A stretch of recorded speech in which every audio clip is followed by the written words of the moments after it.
You're watching the latest episode of N1 from the N Zone. Click on the subscribe button so you can be notified when the latest content drops. Now, let's kick it.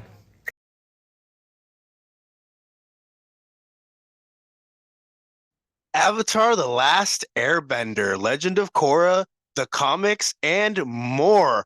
All this with my best friend of 20 years, the guy that has literally been with me through my life journey, ladies and gentlemen. This man knows me like the back of my hand, um, or the back of his hand.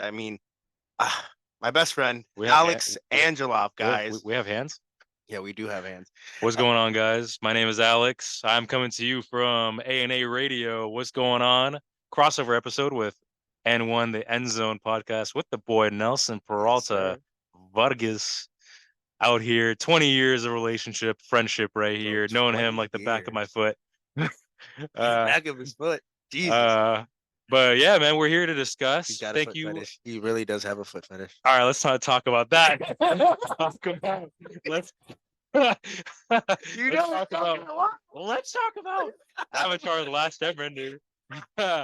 Oh man, I do like me them pinkies. There you go. There you go. All right. All right. Oh, All right. boy. We're getting off on a good start. There you go. Yeah, all right. All this and more on the latest episode of N1 from the End Zone, crossing over with A&A Radio. Shout with out. your host, me. You know that's the King N.P.V. Now let's kick it. All right, let's get into it, bro. Avatar: The Last Airbender. Can you break down the franchise for me? Oh, all right. Well, that's a big order, but I can fill it. So pretty much Avatar: Hey, The I know Last you like to Airbender. fill some holes. Avatar: The Last Airbender. All right. Pretty much revolves around a kid, of all things, of all people. His name's Aang. Aang is the main character of the show, followed by Katara and Sokka. Three main protagonists, which later on we get introduced to another fourth called Toph. Her name is Toph. And this universe revolves around bending. There are normal people in there, right? Demonstrated by Nelson, right? You have four main elements: water, earth, fire, and air. Air. With all these elements, there are these four nations: the water tribe, the air nomads, the earth kingdom, and the fire nation, right? This universe has a big issue. The fire nation is trying to take over the world. They view themselves as supremacists, and they're trying to take over the rest of the nations, right? Reminds me of a few people. Just reminds me of our history. Just saying. Yes, it does. A lot. It does. It does draw from world history, right? And the main antagonist of this show is his name is Zuko. Zuko is a prince of the Fire Nation, banished actually by his father, the Fire Lord. Daddy was fucked up. Talk about Dude, child abuse. Yeah, he was. He gave him a fucking child abuse. He gave him a scar, dude. Oh, yeah. How old was Zuko? I think it was 14. Yeah, it was 14. Yeah, it was 14. 14, about the 14 years old. Sent to the freezing cold to find the Avatar that hadn't been seen in 100 years, ladies and gentlemen. With his uncle, by the way, which is probably the best decision the Fire Lord has ever made. Uncle Iroh is the mentor of the main antagonist, Zuko. Uncle Iroh is the brother of the Fire Lord. He's the Dragon of the West is his name. Dragon of the West. Exactly. And his character is there for Zuko to be a mentor, to be his parent figure, father figure, if you will. And yeah, that's pretty much the show. Aang is trying to master all four elements so that he can defeat the Fire Lord, so that he does not take over the world. However, there's a time frame, and that time frame is followed by a comet called Sozin's Comet. Sozin's Comet pretty much is an event that happens every 100 years, and this comet amplifies the firebenders' abilities by tenfold. Okay, and we get to see that ability later in the show at the finale, which is crazy, by the way. It is fucking crazy. Okay, so the entire show span like it's 3 books, so 3 books, which is 3 seasons, but the entire show takes place in 1 year. 1 year, yeah. The amount of growth you see these characters have in the span of that 1 year. Granted, it is like a 3-year process in like regular time, but the amount of growth, it's a beautiful show. Like, really I recommend you guys watching it. Really is. let's start off breaking down book 1, bro. Like, book 1 is my least favorite out of all 3 seasons. It is my least favorite season.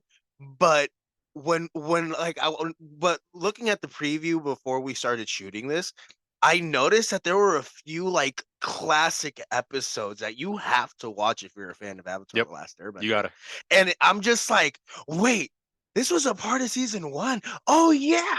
Yeah, there's some banger. Oh. There's some banger episodes. Why did I? Oh, because I've gone back and I've watched the show thousands of times, and like I remember watching these episodes when I was Yeah. younger, and I've gone back and I've obviously rewatched Yeah, the there's entire some episode. there's some pretty there's some fillers. There's some filler episodes. But, bro, but bangers, dogs, like straight bangers. All right, bro. Let's start off with the very first episode, The Boy in the Iceberg. Do you remember that episode? I do. We just watched it. Actually, we're having it live right now. I Well, think we're not episode anymore. We're on episode 4, I think. no, episode. Yeah, we actually episode 4. Yeah, episode Kyoshi 4. Warrior. Good Boy, recall, bro. Boy in the Iceberg is the first episode. That one pretty much starts off the show with Aang in an iceberg. He's in an iceberg because he ran away from home. Because he found out that he's the Avatar. Now the Avatar again has to master all 4 elements to bring peace to the world. He's kind of like the peacekeeper of everything. He brings all the 4 nations together so that they can be together, right? So imagine this: 100 years without that peacekeeper. Imagine what can happen. The Fire Nation blew everyone out of the water, right? Especially the air nomads, because they committed genocide with them, because the previous Avatar was from the Fire Nation, and it kind of goes like this: Fire Nation, Air Nomad, Water Tribe, Earth Kingdom, in that order. So fire, earth, water, air. Every cycle, there's a new Avatar, and they're born into that tribe, kingdom, or whatever have you. So in the first episode, we were introduced to Sokka and Katara, the other main 2 protagonists. They're Aang's partners in crime, friends, best friends, future love interest, future brother-in-law, I guess. And they just go about with an adventure. They meet. They're very wary of Aang because they've never seen an airbender, been extinct for 100 years. Imagine that. And how do they meet Aang? When they broke an iceberg, Katara and Sokka were fishing, and they Giant ball of ice. Yep, they found it. Wham! Yep. Which and boom. Air and I think light came out of it, correct? Yeah, beam of light. That was the beam of light from the And Avatar what state. did that beam of light cause to happen? It caused Zuko, my man with the scar, my man with no plan, to be honest with you. No plan. My man literally was on a piece of shit ship who roamed around the planet looking for a kid. Fire Lord Sozin, right? Ozai. Yeah. Ozai. I always Ozai, yeah. Fire Lord Ozai, richest man on the planet, ruler of basically the entire world or the entire conquered world or whatever. Yeah. Put his son, just because he said, "Dad, I don't agree with you," which usually teenagers do. What happened was that he was in a military meeting, right? Imagine that, facing every general, and you have a prince who's 14 years old who spoke out of turn. However, it was in the presence of the Fire Lord, which is like an emperor, right? Huge, massive disrespect. I would actually compare no. So that to like speaking out of turn when it comes to like your boss. The reason why was because a message or something was being relayed by a second in command that the Fire Lord wanted to be done, and Zuko did not realize that the command was coming from his father directly. So he disagreed with it in open discussion, and his father was pissed. Yeah. Pissed. You know what? He made Zuko fight him. Imagine the Fire Lord, the strongest firebender, took no mercy. No. Zuko looked like a normal human being. Not only did he backhand his ass, dude, gave him a scar on his face so you can remember the fight. For life. His eye. Yeah. He was lucky he had an eye after that, wasn't he? Yeah. Oh, I get it now. Oh, Zai. Oh, shit. Puns. You heard it here first, ladies and gentlemen. You heard it here first on our crossover podcast, A&A Radio, on N1 from the End Zone. Actually, N1 from the End Zone, powered by A&A Radio. Powered by it. We're using equipment. These are my mics, my little piece of shit soundboard, by the way. There's one Hey, dongle for the headphones. Hey, there you go. Yeah. But it's okay. We're making it work. We're making it work. He came over to the end zone to kick it with me. And yeah, we're using his equipment and we're trying it out. I'm actually enjoying it. This is kind of cool. I'm not Yeah, gonna dude. lie. Honestly, yeah, we're kind of doing a little cross-dimensional zoom right here, you know? Zoom, zoom, zoom. Zoom, zoom. Oh my God! Do you Awesome. remember those commercials? Sorry, real quick, coming off topic. This guy. Tell me about the commercial. Tell me about the. Hey, we're watching a TV show. Tell me about the fucking commercial. There's commercials in TV shows, ladies and gentlemen. Shout out to streaming. Oh, yeah? Yeah? What commercial? Geico? Oh, it was a Monster commercial. A monster commercial. No, Mazda. Oh, Mazda. Mazda. Oh, yeah. Yes, the Mazda zoom commercial. I Fucking A. remember that. Yeah, you guys grew up with it. Come on, you guys got to. I'm 25. You guys got to remember that the early 2000s. I think mid 2010s. What are you talking about? The Mazda commercial. Who cares? We're not sponsored by Mazda, by the way. Oh, yeah? Or Zoom. Or Zoom. We're not. Shout out to Mazda. Drive their cars. And you Zoom products. I'm taking a sip. God. Oh, I love it. Anyway, back to the episode. So basically, the first episode is is both episodes. Basically, Aang comes out. He meets Katara, Sokka, like Alex said, and then Zuko shows up, and then in the second episode, it comes out that Aang is the Avatar, and he's returned finally, and he's ready to come back and unite the world and save everybody. Yep. He defeats Zuko in a fight, and then he escapes with Katara and Sokka on Appa. Appa is their flying bison. There are different animals in this universe compared to ours. Flying bison exist. Apparently, Appa is the last one, which you'd later find out in another show that he's not actually.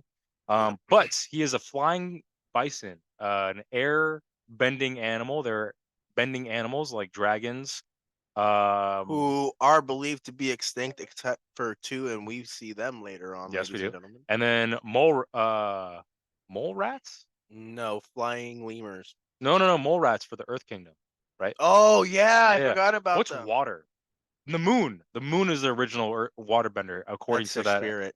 No. But that's what they say. The moon is the original waterbender. Yeah, but Correct. what's? Yeah. I think that's it, right? They don't have an animal. I don't think because it's a spirit. It's a spirit animal. The fish. It's the koi fish. Yeah. Shout out to that episode. That was a crazy episode. That's season 1 too. Yeah. Honestly, bro, season 1's got some bangers, but it's just because of heart wrenching episode. Yes. And actually, the first 3 episodes, because obviously you have to watch the first 2 to get introduced to the characters. They're not the best episodes when you go back and watch them. Yeah. But you have to watch them because it does introduce the characters and you understand what the show is about. The 3rd episode, it is the one where Aang goes back to the Southern Air Temple, and that is his home air temple, ladies and gentlemen. So again, I don't think I broke it down, but pretty much the 4 nations are divided into 4 kingdoms, right? Fire Nation, Earth Kingdom, Water Tribe, and Air Nomads. They all have their different worlds, right? The Air Nomads have 4 temples: North, East, South, and West. Aang comes from the Southern Air Temple, which we visit in the 3rd episode. There we find a lot of growth in the character. Already, episode 3, a lot of growth. Dude, this guy, he does not know that his people are wiped out. Again, there's a 100-year war, right, that happened. Aang did not know about this because he was trapped in an iceberg after he ran away from home from the Southern Air Temple after finding out he's the Avatar because he's only 12 years old. Ran away, didn't know, he trapped himself for 100 years, didn't know that the airbenders are all extinct because of the Fire Nation. They go to the Air Temple, they visit it, they find another companion, Momo, the flying lemur. He's pretty funny. I fucking love that lemur. Yeah, he's actually slept on. Lemur ever. I love slept him. On. And they find funniest lemur too.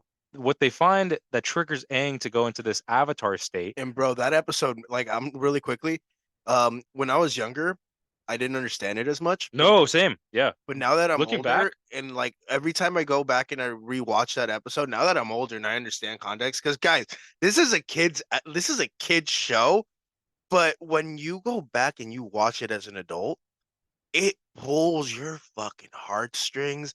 And this episode specifically, because this is the episode where Aang finds out that the Fire Nation wiped out his people 100 years ago when he disappeared. And they wiped them out because they were looking for him can you specifically. imagine that? The third episode, you find all this, and this 12-year-old kid in this show finds out that his people were wiped out because of him. Can you imagine that? Dude, it pulls my heartstrings. It makes me fucking cry. It Yeah. is, oh my God. And it breaks my heart even more because like he sees the skeleton and the remains of Monkey Atso. Gyatso. His mentor. He had a mentor growing up, Monkey Atso. It was basically his father figure. He was his father, basically. He was raised, yeah, he was raised Monkey by that Atso dog. raised him from a very young age, and he Yeah. was the one that told him, "Hey, you're gonna be the Avatar." He was the one helping guide him in his journey to master the air element. And then when it came down to Aang going off to become the Avatar and mastering the other elements at the age of 12 to 13, I believe, he ran away, and this is why we have Avatar: The Last Airbender.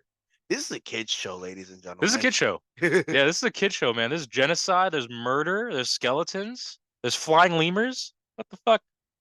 You know? What other episodes should we cover in season 1? Well, let's talk about the King of Omashu, my guy.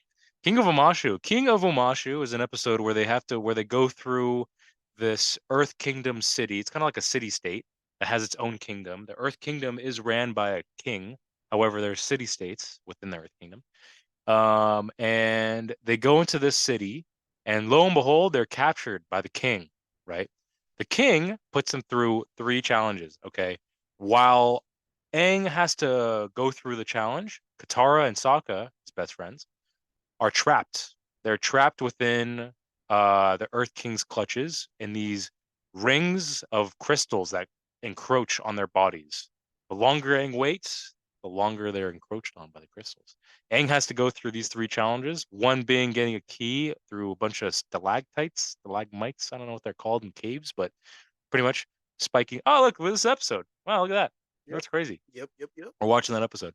And the second challenge is him finding the king's pet, Flopsy, which is a big ass bunny gorilla almost looking thing. Flopsy. Yeah, crazy looking thing.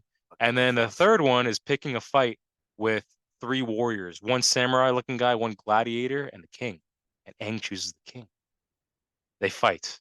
The king narrowly escapes Aang's clutches, Bro, but the king was okay. So when you first see the king, he looks like a hunchback old man. Oh, yeah, he's clothed he looks and he's tattered. covered, and man's collecting 401k. He looked like he was retired. He looked like he looked like a homeless dude that you would see living on the subway streets. Okay, dude takes off the fucking robe. Yo, motherfucker. Jack. Yo, P90X. he was ready to go out there and whoop some candy asses, lay the smack it down, ladies he's and natty. gentlemen. He natty. Boy, Aang was like, shit, when he saw that. Yeah. So they have that fight, and at the end of that fight, basically, does Aang defeat him? I think it's a stalemate. They kind of go into like this fight. Aang creates a tornado, and the king, his name's King Boomy. King Boomy throws the whole balcony. The king, yeah. The king. Throws the whole balcony at him, and they pretty much fight to the point where the king is holding up a boulder, and Aang is like kind of pointing his staff at him, and the king congratulates him, and he says, "Good job, Avatar. You now won this challenge." Now, do you know who I am? And this is the twist, ladies and gentlemen. The king is over 100 years old. Yes, sir.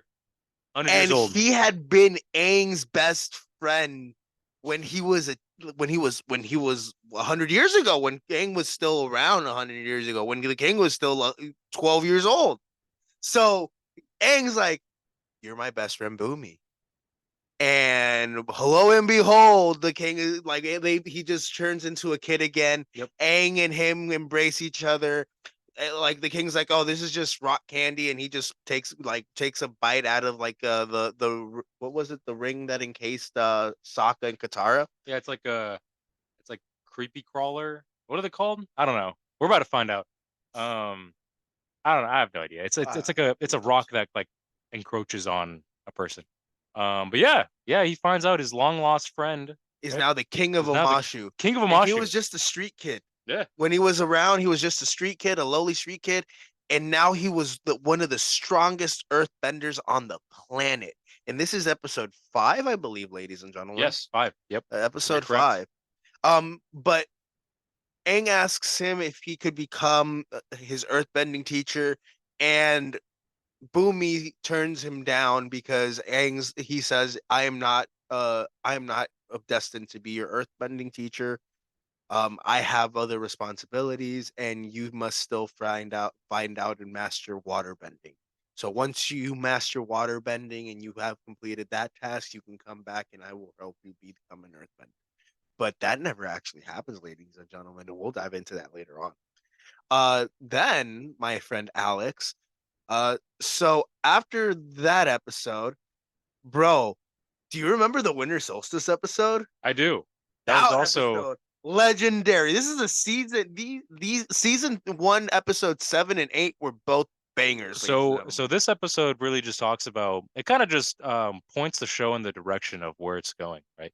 So this episode is Aang frantically trying to understand what the hell he's supposed to be doing, and really like understanding why he is the Avatar and what he needs to do.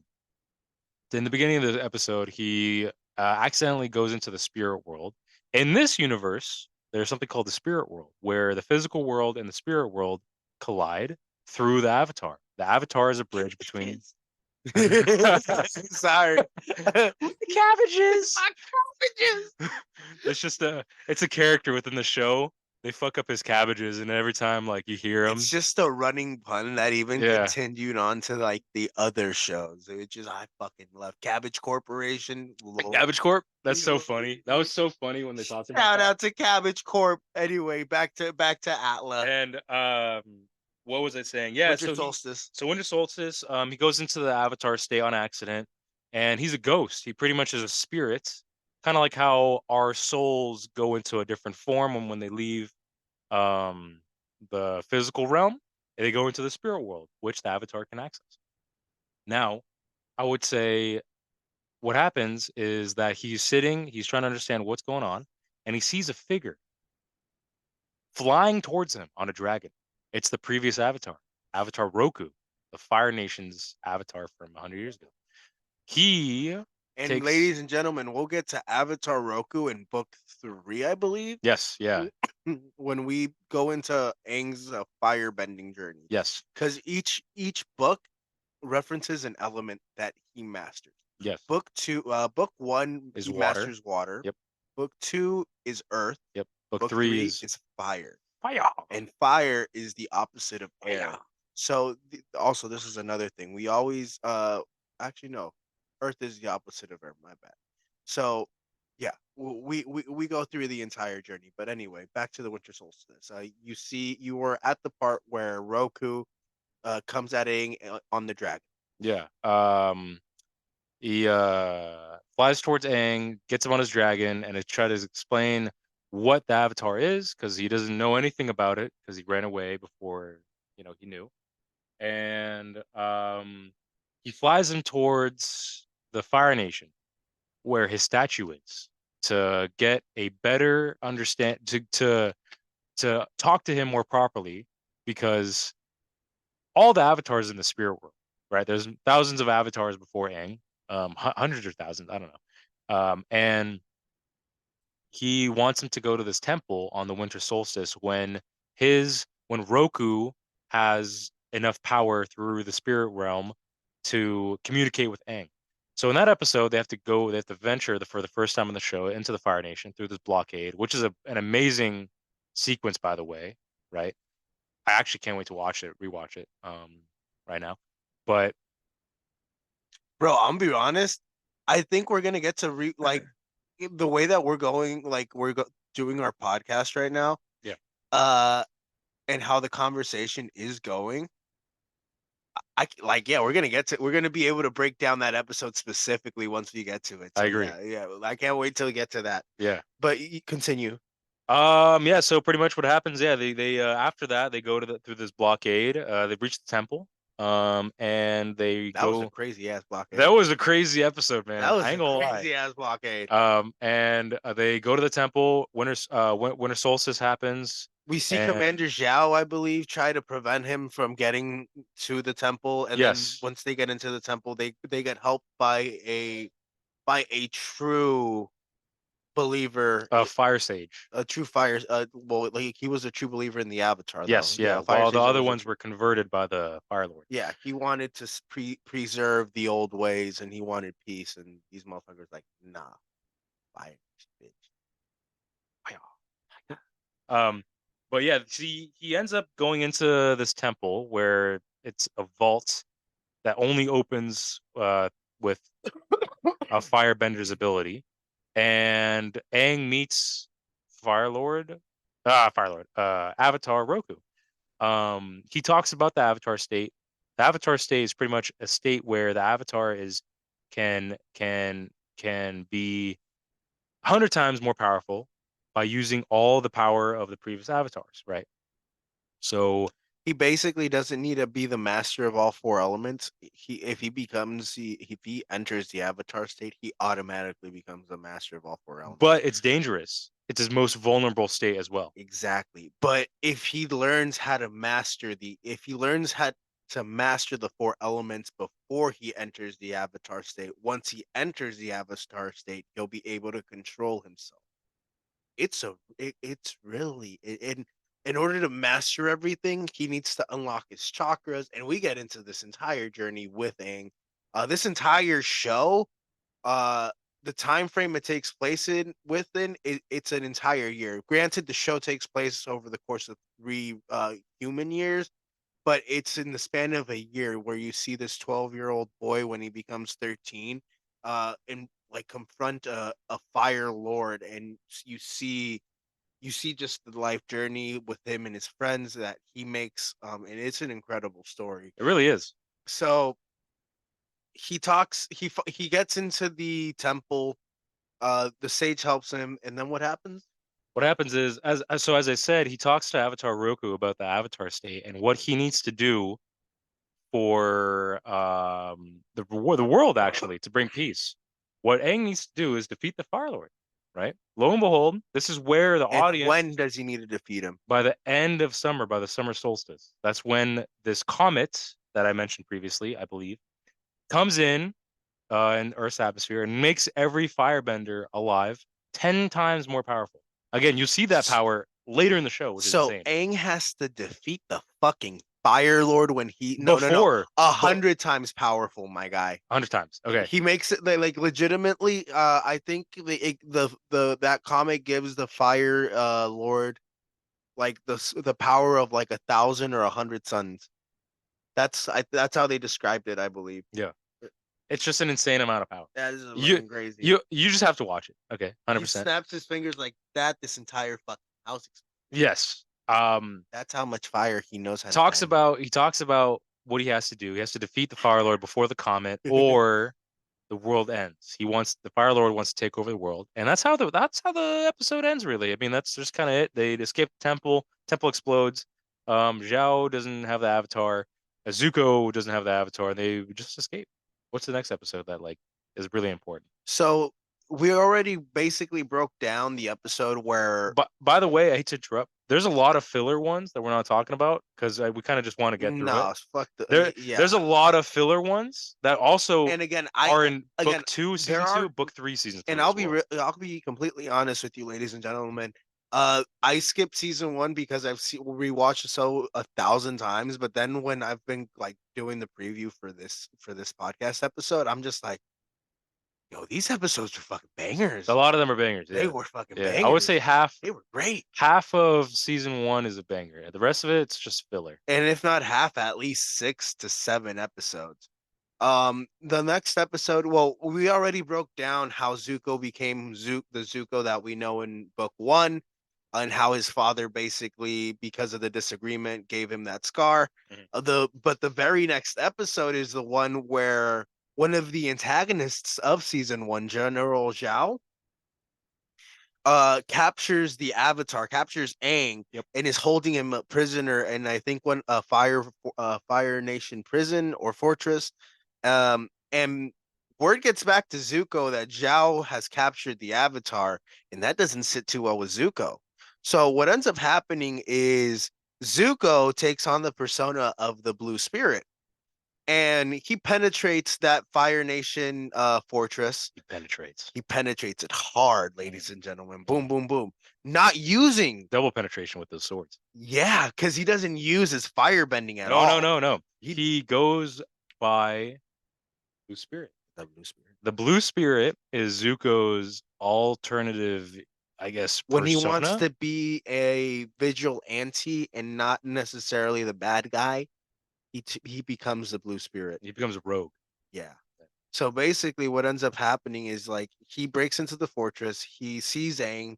Aang is scared out of his mind because he sees this guy who is wearing a demonic mask, swinging these swords. It's blue, by the crazy. way. It's a blue mask. That's why it's called the Blue Spirit. Yeah, it's like a blue demon, I guess, or like it's some demonic devil, or like a dragon. I think it's a demon. It's a demonic. Yeah, I think you're right. It is a dragon, but it looks like a blue demonic dragon or whatever.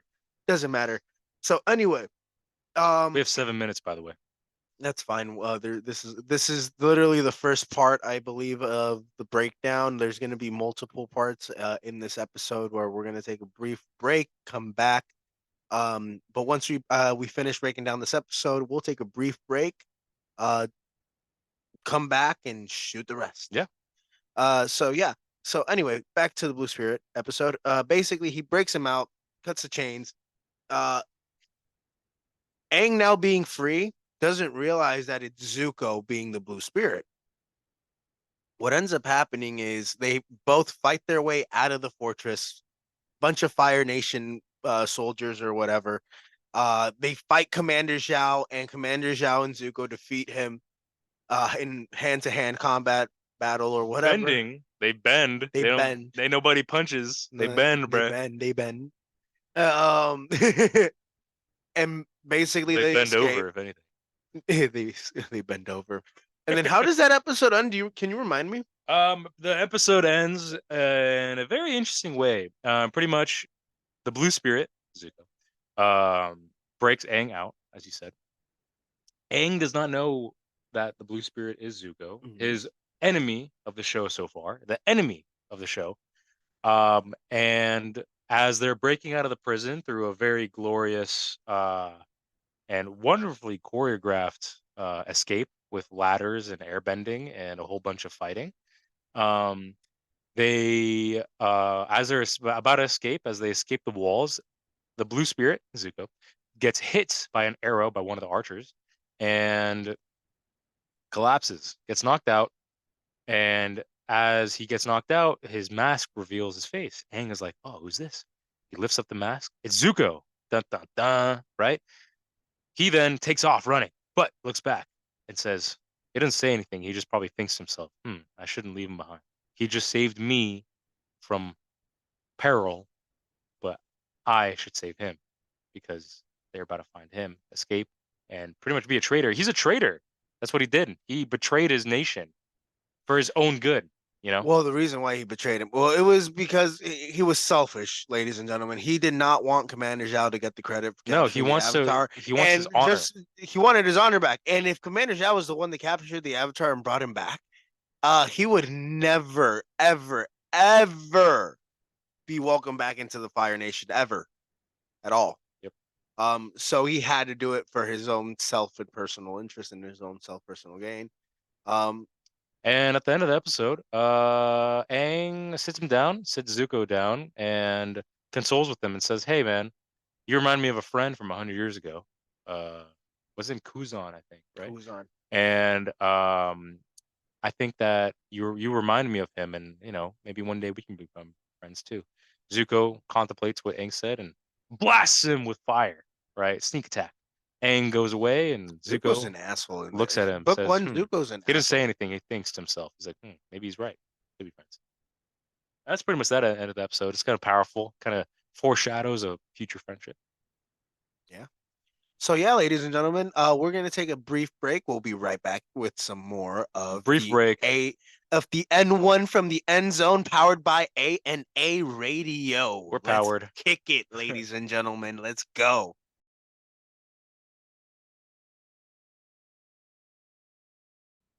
Ladies and gentlemen, boys and girls, whatever you may be, whatever you are, they, them, he, she, whatever.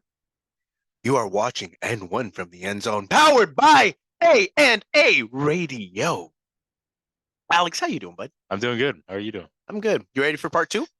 Oh yeah. Oh yeah, brother. Let's We get are it going. ready for part 2. All right, bro. Let's skip over to the Northern Air Temple, bro. Yeah, Northern Air Temple. Break that That down. is a crazy episode. We get to see the Northern Air Temple, which is the polar opposite of the Southern Air Temple, which is episode 3, I believe. Northern Air Temple, we see the gang flying in through the clouds on Appa, flying bison. And we are greeted by a majestic temple. I love the art, by the way. The art in this show is amazing. Okay.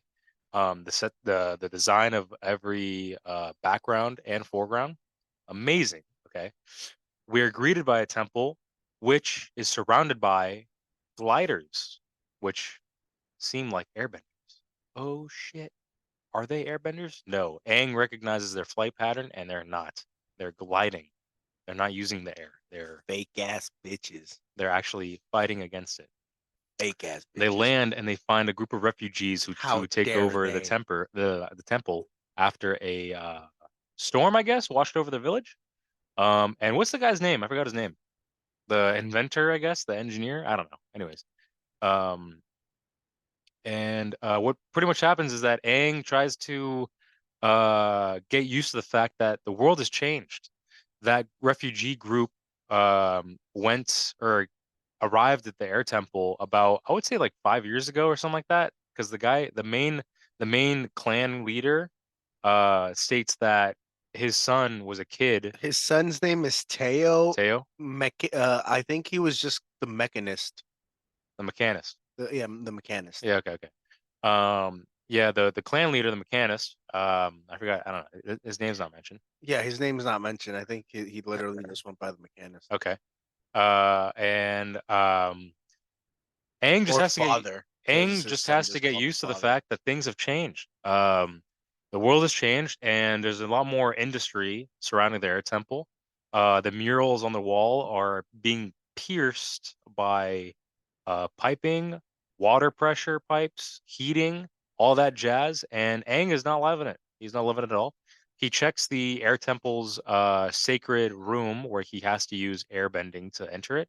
And lo and behold, he's greeted by a Fire Nation flag. The mechanic. I told you these motherfuckers were fake ass bitches. They were selling inventions to the Fire Nation. Fire Nation is coming through, checking up on the mechanist and his inventions, but lo and behold, the Avatar's there to stop them and foils their plan. However, the Fire Nation will attack. They attack the Northern Air Temple. However, the refugees and the Avatar gang, what is it called? Avatar Team Avatar? What are they called? Yep. Yep. No, that's the name. Team Avatar. Yeah, Team Avatar and the refugees fight the Time to go football. the Fire Nation. the Fire Nation, and they use all sorts of methods, gas bombs, stink bombs, slime bombs, all that. Really, another really cool segment. Shout out to this episode we're watching, Winter Solstice Part 2. This is also a really good action scene. That is also another action scene that's good from season 1. And yeah, that's pretty much it. They fight the Fire Nation, they win, and then they go on their merry way. right? That's entire. That's the. No, that's no, the whole no. episode. Sorry, I got distracted because like You're again, lagging there for a no, minute. no, sorry. I'm watching. I'm like, Your I'm sorry. your ping went to like 2,000 for a second there. Sorry, my bad. I got distracted because no, like again, That's like 2G we're internet. watching Winter Solstice, and this is one of my like favorite episodes of season one. Actually, probably my favorite episode, considering that a lot of like the episodes from season one weren't that great. There's only like the ones that we're going over were the standouting ones. Out There's a of lot of those, there's a lot of this, filler as we mentioned. yeah, There's some fillers that we kind of skip through. Honestly, you don't really need to watch them. The characters do come back eventually, but they don't really make a big impact on the show. and to be completely honest, out of the ones that we're mentioning right now, this one in particular is one of the top at least two that stands out to me. Like right now, Aang is literally about to like airbend a hole through a firing ball of like a Cannonball. a firing cannonball that was catapulted right at him and break through the Fire Nation barrier and get to the Fire Nation the Fire Temple Yeah, the temple, yeah. to be But able to get to talk to Roku. but you And know what's guys, even this a this better episode's episode? great. You know what's even a better episode? The Which one? finale. I don't know about that. The finale. What are you The talking finale. about? I mean, the great thing about the finale of season one was that it was the finale of season one. Yeah, exactly. I was so sick of it. I'm like, I dude, was done. finally. I was done with the filler. I was done with the bullshit.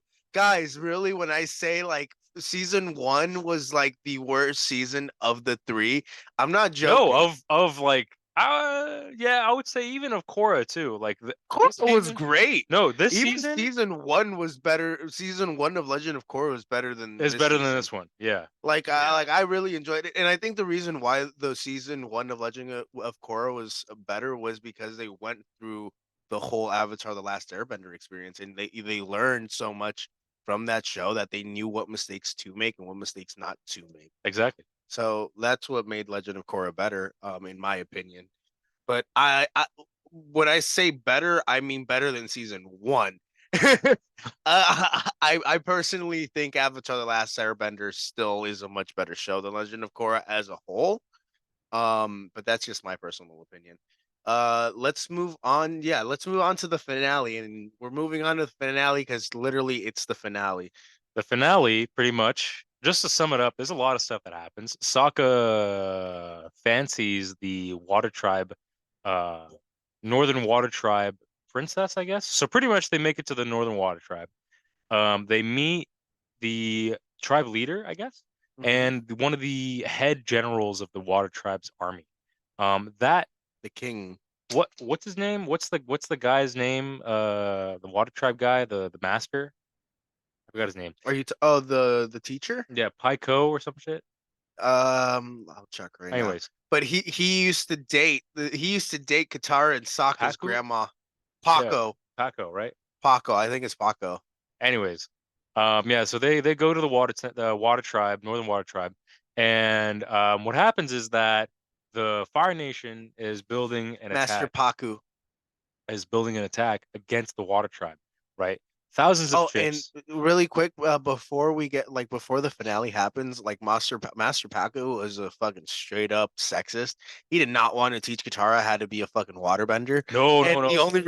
the only reason why was because he was still in love with their grandma and he wanted to bang her again. Like I'm just gonna be blunt. No, bro, absolutely. He Like remembers that's the that. only reason why Yeah. he embraced Katara to be Hey a man, waterbending. hey man, And that bro, motherfucker's old, shout out okay? to Katara, bro. Katara is one of the greatest waterbenders in the history of waterbending in the show, or in general. I don't know what other like just in general. Katara's goat, but fucking yeah, this motherfucker, fuck him. Real talk, just fuck him. Yeah, he's a sexist. He Sexist did not ass want to motherfucker. train Katara because she's a woman or a Mhm. girl, I guess, because I guess she's like 14 or 15. And she slayed all of his students Oh yeah, 100%. without being taught anything. Yeah, yeah, that's Facts. insane, right? Yeah. And So then the Fire Nation attack the Water Tribe, Northern Water Tribe, and they come up with a plan so that Aang can connect to the spirit world. However, the Northern Water Tribe has a portal with the ocean and moon spirits as koi fish, as the yin and yang koi fish, right? They're swimming in a pool. Aang, And Zuko's a motherfucker in this yes, this Aang episode. goes into the spirit world, seeks help from the spirits, and wants to know where they are, but he doesn't know that they're right in front of him, the koi fish. Zuko comes in, right, tries to grab Aang, however, is shit on by Katara, as the moon makes Katara them straight up a fucks lot him up. better of a bender, right? The moon makes waterbenders bending But then what a happens? lot more better. And then while the moon makes them better, the sun makes the firebenders better. So as night turns into day, Zuko shits on Katara and takes Aang from them and That's goes. because the koi fish got slaughtered, right? No. He just happened to defeat Katara, right? No, the koi fish got slaughtered. No. No, that's so they came back and then Oh yeah, he yeah, took because the night came in today, and then Zhao came in, and then he yes. slaughtered the fish. No, he didn't slaughter. When the night when so that day No, because came. who grabbed the bag and who the No, fish? because remember? Okay, so listen to this. Who fire roasted the fish? Listen to this. Okay, so Zuko defeated Katara, Mm-hmm. right? During the day. Zuko took Aang, right? And then it became nighttime, Mm-hmm. right? And then that's when Zhao, the other antagonist, actually the main antagonist of season one, Mm-hmm. his secret plan was to defeat the water tribe by taking the moon spirit from the water. And now the moon spirit is a koi fish, right? It's a white koi fish. And it made the moon into a lunar eclipse, made everything red, right? And the moon is important because it's a spirit. Uncle Iroh comes in. He honestly throws some logic into the fire. The moon is needed by all nations, right? It's a spirit. It's a main Tui spirit. La. Tui and La, right? Tui and La. Yeah, so Tui and La are the moon and ocean spirits. And they eventually Team Avatar goes back and confronts Zhao at the temple or the oasis as they call it. And through his anger, when Zhao releases the moon spirit, he blasts it with fire, killing the moon spirit. There's no moon. Imagine that, right? No moon, everything turns pitch black. Iroh completely destroys Zhao and his troops in that oasis. I think it's like 10 troops. Who was the one that killed Zhao, right? Yeah, Zhao killed the moon spirit. Yeah. And so, but what we find out is that Sokka's girlfriend, the princess, as I mentioned before, was touched by the moon Princess spirit. Yue. Yue. Princess Yue was touched by the moon spirit when she was a baby because she wasn't going to live as a baby, and her parents, the tribe leaders, And put her in the also, she oasis. wasn't supposed to be with Sokka. Just like she was supposed promised to somebody else, but she was in love with Sokka, and that was his girl. She a hoe, man. She real hoe. She a hoe, bro. She She a the hoe. moon. She a hoe. She a She hoe. a hoe. She a hoe. She a hoe, ho, ho, ho, ho. She ain't Santa. She a hoe. AMC Alex, ladies and gentlemen. Uh, A&A Radio. let's All get right, it. let's get it. Bow, bow, bow, bow. All right. So anyway, continue. Uh, what we're saying, yeah. So Zhao killed the moon spirit. Aang, triggered by this, goes to the ocean spirit and joins forces. He pretty much makes a koi god, slays all the Fire Nation ships. Fucks them up the Eventually gets Zhao, right? And ass. as Vacation. Yue, what is his name? Wawa Yue? That was a dog pound moment. What's up? Yue? What's your name? Yeah, Yue. Yeah, Yue. What the fuck is this guy talking about? My goodness. Yue steps into the pool or like oasis that they're in and gives her life for the moon, and the moon survives, and Sokka loses his girlfriend, the moon. It's so funny. What are you talking about? Sorry, Dog Pound was a movie. And oh god, I don't actually just continue. I don't want to talk about that right now. Oh my god. Because it's a really bad movie, and I said fucked up the ass.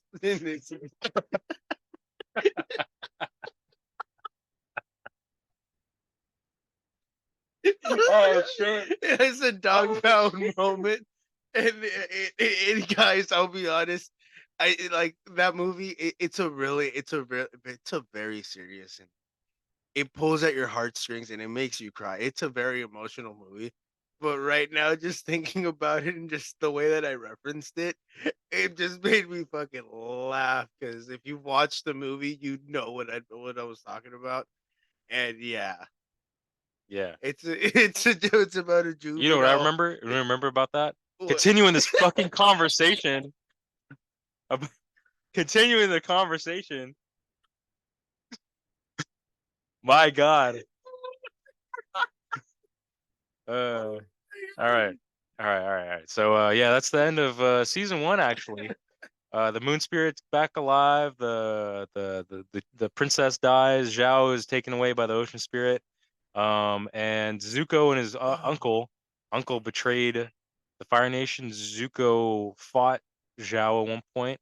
And yeah, Aang just he knows waterbending now. He knows waterbending. Two down, two to go. And that's pretty much it. That's pretty much season 1, book 1. Yeah.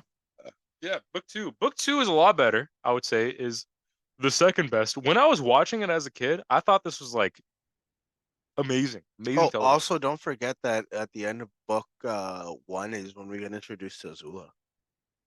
No, book 2. Book 2 is the Azula. No, at the end of book 1 is Azula comes in. Oh yeah, you're right. At the very At end, the very end, you we get see to see Azula. Azula. Azula is Zuko's sister, Yep. the princess of the That's Fire when Nation.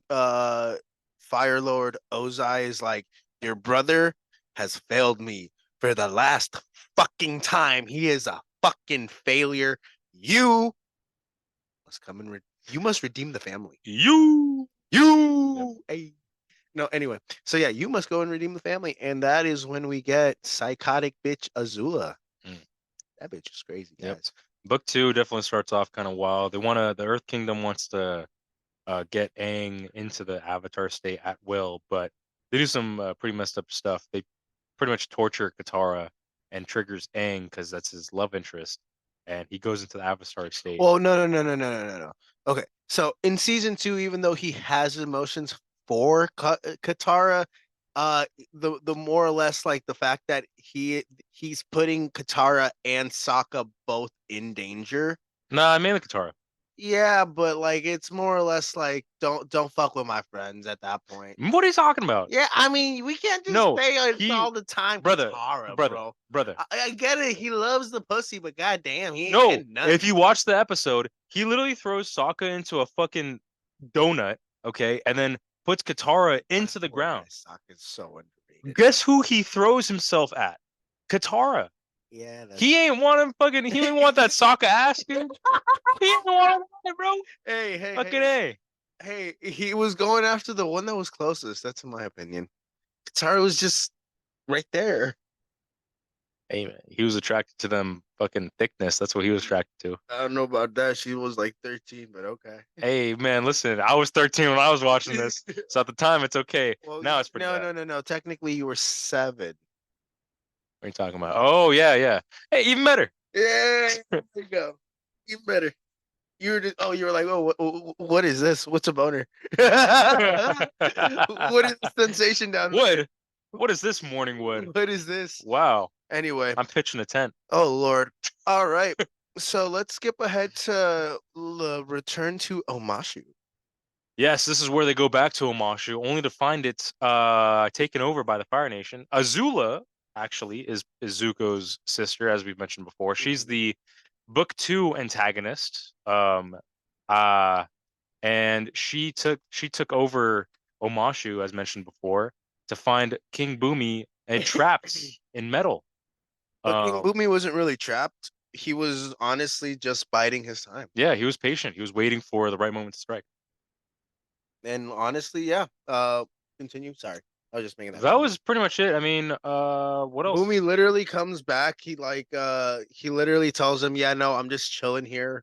We're gonna retake Omashu." And literally, as soon as Aang came and because he was waiting for there was gonna be like a, what was it, winter solstice or No, it's Some sort of event where the Fire Nation. a solar eclipse, but that's Yeah. later. That's later, and that's a library episode. Actually, that's where they find out about But that. that was also that's also in book 2. So we'll get to that episode here in a Yeah. bit. But in book 2, literally, rather than escaping, he literally just goes back to being in prison and just waits for the solar eclipse to occur to retake Omashu. But yeah, Boomy turns down Aang again because remember he had told Aang, go master waterbending, and once you master waterbending, you can come back and I will teach you how to earthbend. But because of what had happened to Amashu, this is why this episode's important. Boomy had to rescind that offer and had to bide his time and wait to be able to free Omashu. But by the time he frees Omashu, Aang has already like gone through has met Toph and things happen. And Well, let's talk about that episode. so actually, yeah, let's go to the Blind That's Bandit. a good segue. Actually, that's the next episode. Jumping into the Blind Bandit. Not really. It's the next episode is the swamp one, but let's skip that one because that's a filler. Well, no. So when I say the next important, next important one. yeah. So the next important episode is not the swamp people. The next important episode is the Blind Bandit. The Blind Bandit pretty much is the Team Avatar, Sokka, Katara, and Aang. They're going to this village, and Aang wants to find an earthbending master, right? They think that they can go to any random school, earthbending school, and go to some master to master earthbending. What he goes through at the school isn't what he expects. They then watch this like show, I guess, this earthbending show, like wrestling. They went to a wrestling event. Oh yeah, earthbending wrestling. They went to a wrestling event. They sat in like the stands and they were like, "Oh my god, I want one of those people to be my teachers." Yeah. Actually, not even that. There was a whole battle royale, and then the Blind Bandit comes out. The Blind Bandit. Ladies and gentlemen, who do you think the Blind Bandit is? The Blind Bandit. She's blind and she's a bandit. She's a 10 or 11-year-old girl who is blind. She's 8. Brother, she's 8. Ain't no way, dude. Damn. Let me check. Wow. Yeah, fact check that information. But yeah, Blind Bandit episode was really cool because you get to be introduced to Toph, the 4th member of the show of Team Avatar. As we mentioned before, she's really cool, super hard-headed, really immature, and does not like playing by the rules because she was 12. She was 12, okay.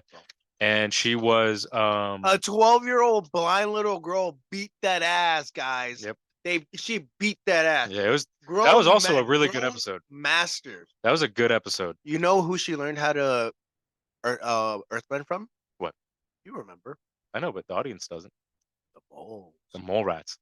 Yeah, mole rats, man. As mentioned before, we talked about the animals that can actually bend and I guess be spirits, I guess.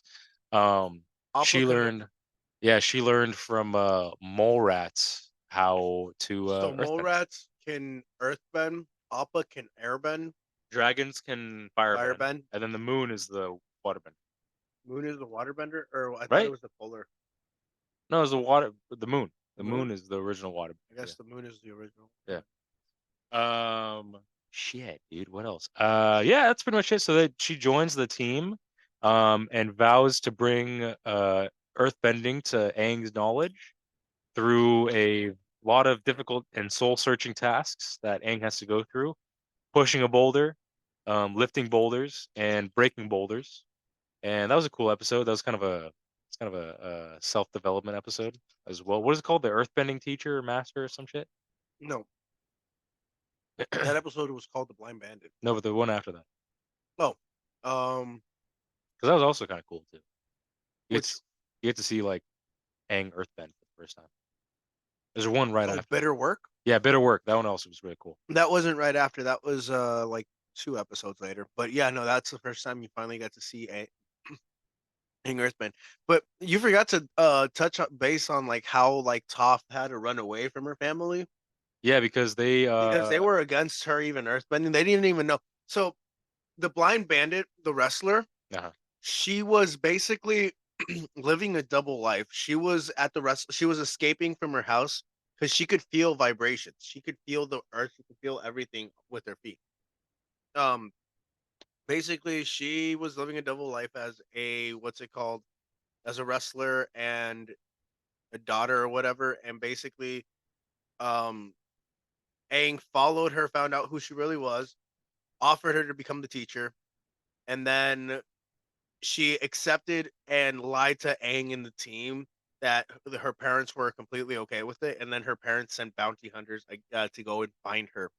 And then we get Bitter Work where Aang is finally able to become or finally able to earthbend for the first time because Toph has basically put him in through like a grueling amount of hard work and dedication, and yeah, he finally like gets pushed to the limit where he finally stands firm and earthbends for the first time. Yep.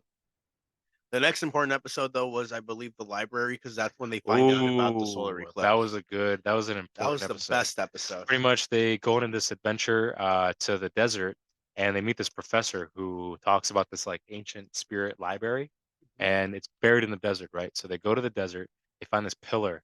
Lo and behold, it's a big ass library. They go inside and they meet Washington, I think. Washington, all right?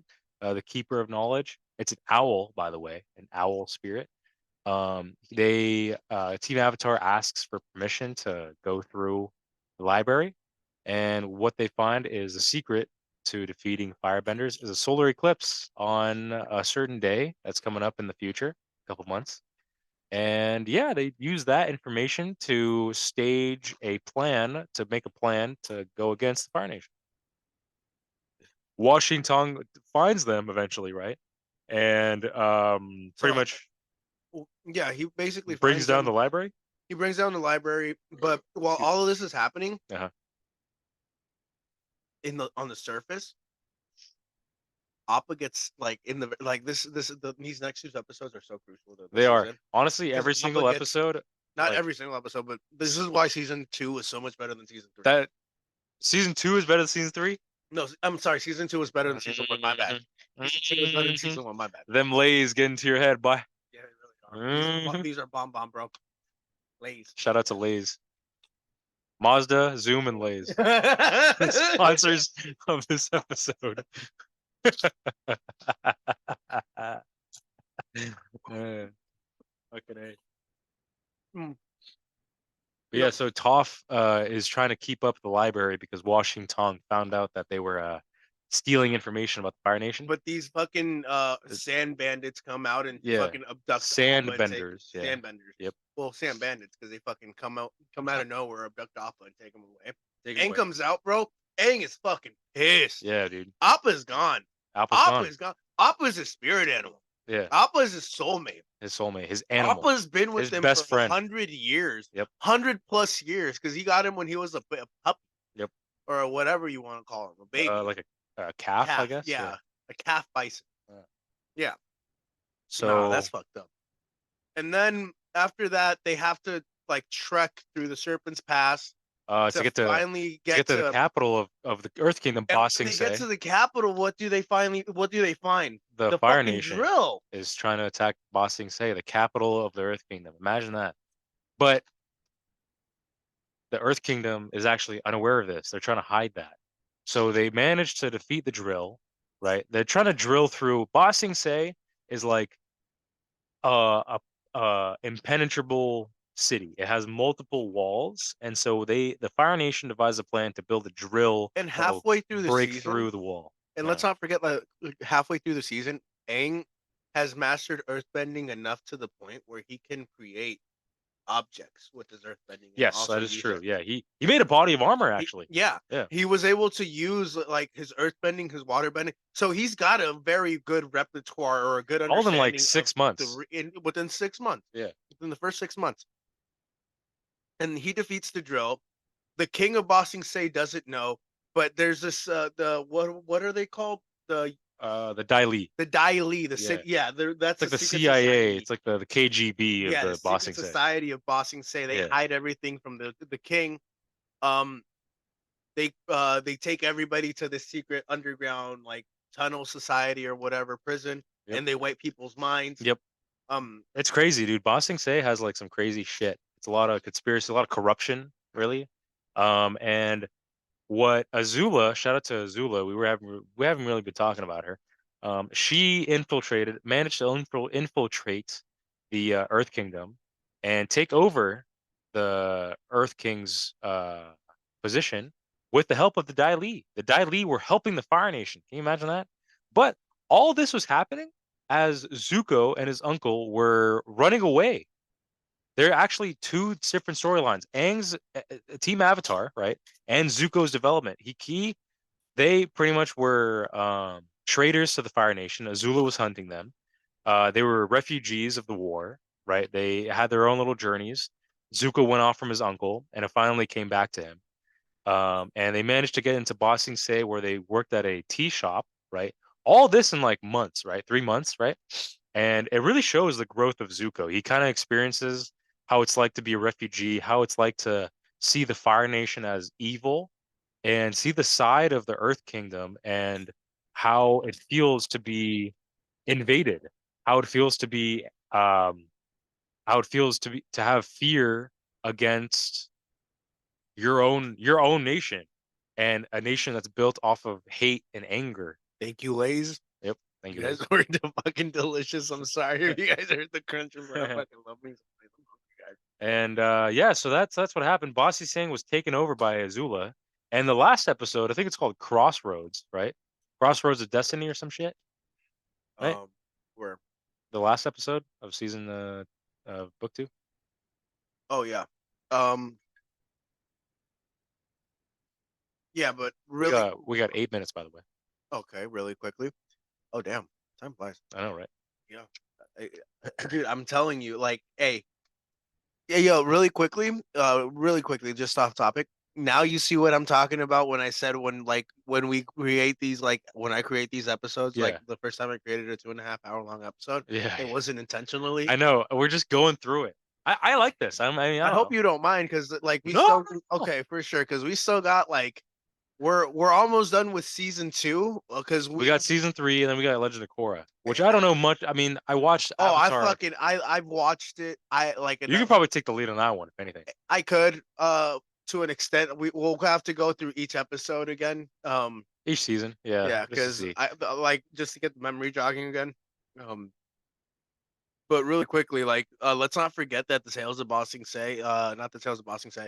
Oh, actually, Tales of Ba Sing Se, dude. Oh my god! Honestly, makes season 2 so much like it's on par with season 3. I'm not gonna lie. Tales of Ba Sing Se is crazy. Bro, it's a filler I love episode. How we both said that at the exact same time. Yeah, because it's a great episode. Like honestly, it's supposed to be a filler episode too. It really is. But it's the best. It's one of the best episodes that they've ever produced. So, and oh my god, the emotion. Real quick, I'm not gonna do it justice, but Tales of Ba Sing Se pretty much summed up is shout out to the original Uncle Iroh. Yeah, Mako is his name, the voice actor.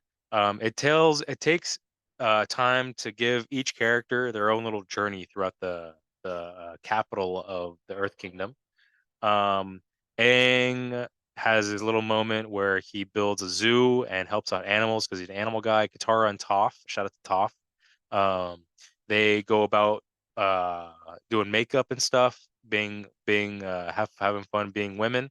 Sokka goes into a poetry slam, gets shit on by some gets his ass beat by some poets doing haikus.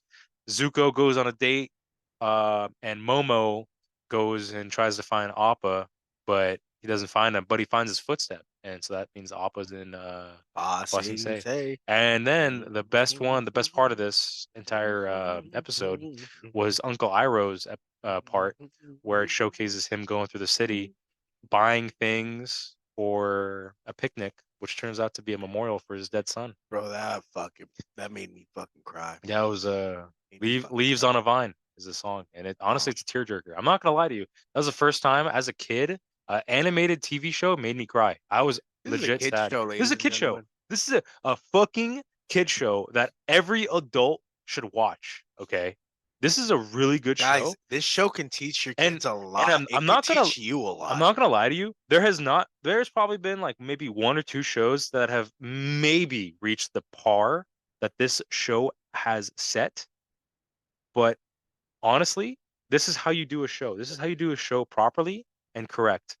We have 5 minutes. Yeah, so yeah, I mean Crossroads of Destiny is the last episode. We get to see Azula. But hold on, bro. Don't forget about Appa's Lost Days. Oh, I mean, Dude, so I that know one you shows. want, I know you want to skip to the end, but like Appa's Lost Days, you can't forget about like how we lost Appa, and then we see everything that So happens what's it to about? him. Talk about it. What's it about? What's it No, about? just really quickly. Real quick, real quick. Just really quickly, like we see what happened to Appa after he gets abducted, and how the Kyoshi warriors from season 1 make a return. Yep.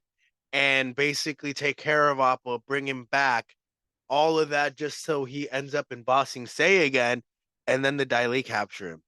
And then that's how Momo finds Appa's footprint, because the Dai well, when Appa landed, he left a footprint in Bossing Say, and then they abducted him and took him underground and took him to the secret society. But And guess who freed him? Guess who freed him?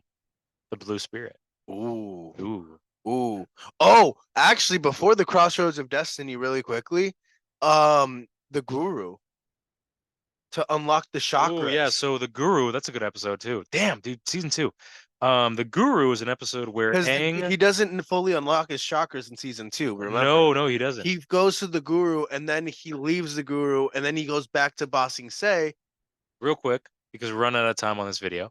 The Guru is an episode where Appa had a note attached to him from this guru, an Indian descendant person. Actually, Mhm. one of the first Indian people in this entire show. Mhm. He attached a note explaining to Aang that he can help him unlock Unlock his chakras so that he can access the Avatar state at will. Aang goes to the Eastern Air Temple. We were greeted to the beautiful Eastern Air Temple, right? Where Aang first went to actually get Appa, right? That was shown in the Lost Days of Appa, or Yep. whatever that episode was.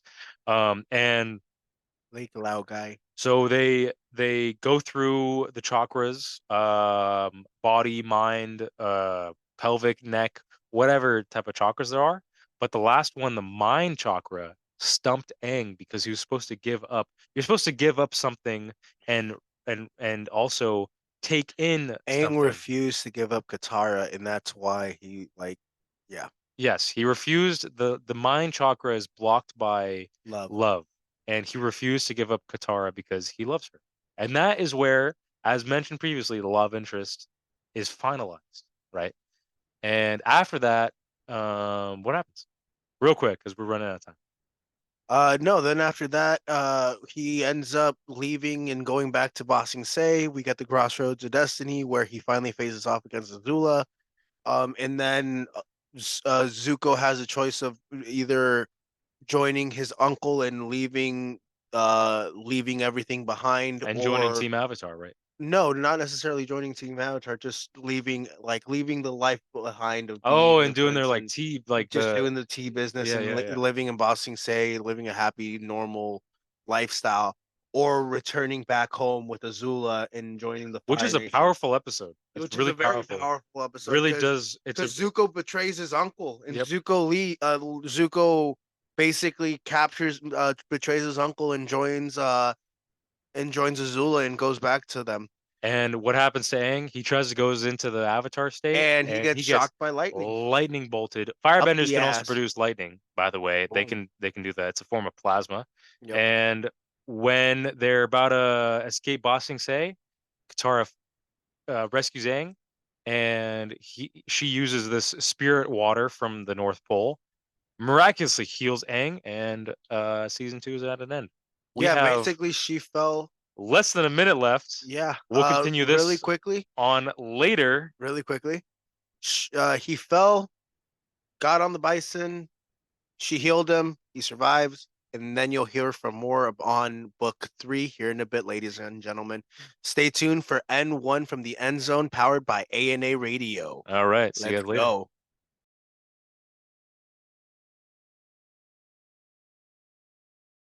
Welcome back, ladies and gentlemen, to N1 from the End Zone, powered by A&A Radio. Welcome back, everybody. A&A Radio coming to you from the N1 and End Zone home base, powered by my mechanisms. Yes, sir. Yes, sir. Hello, Senor Alex. Hello. We're entering season 3. Season 3 or 3. Yo, I know.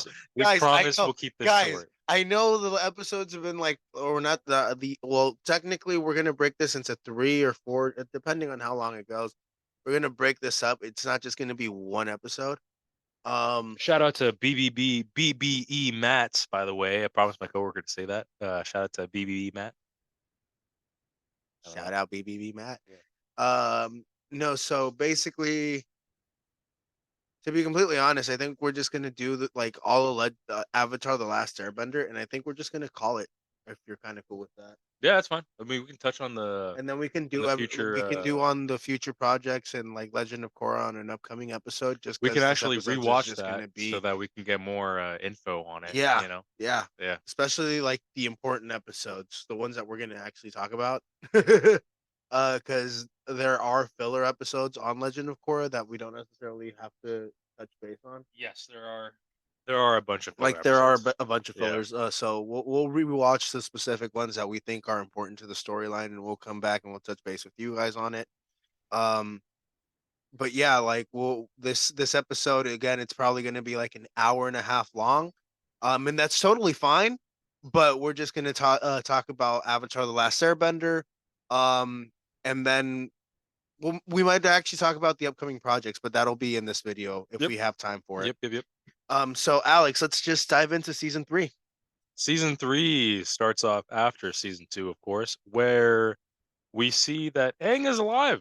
Aang is alive and well. He has hair. Afro Aang. Afro Aang. That's honestly, it's kind of hilarious. We see Aang. The Fire Nation think that he's dead. From what Sokka tells us, Sokka has more hair now. Katara has more hair now.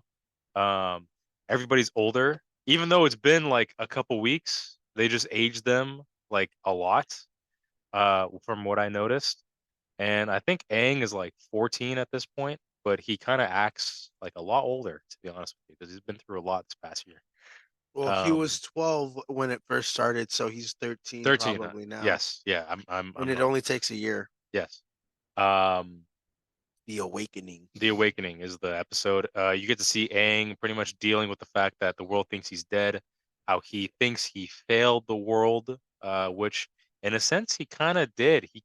He was selfish in the fact that he didn't let his chakra empty out and let go of his love chakra. And he's just trying to fight his inner demons in that realm, but his friends are there for him. They try to find him.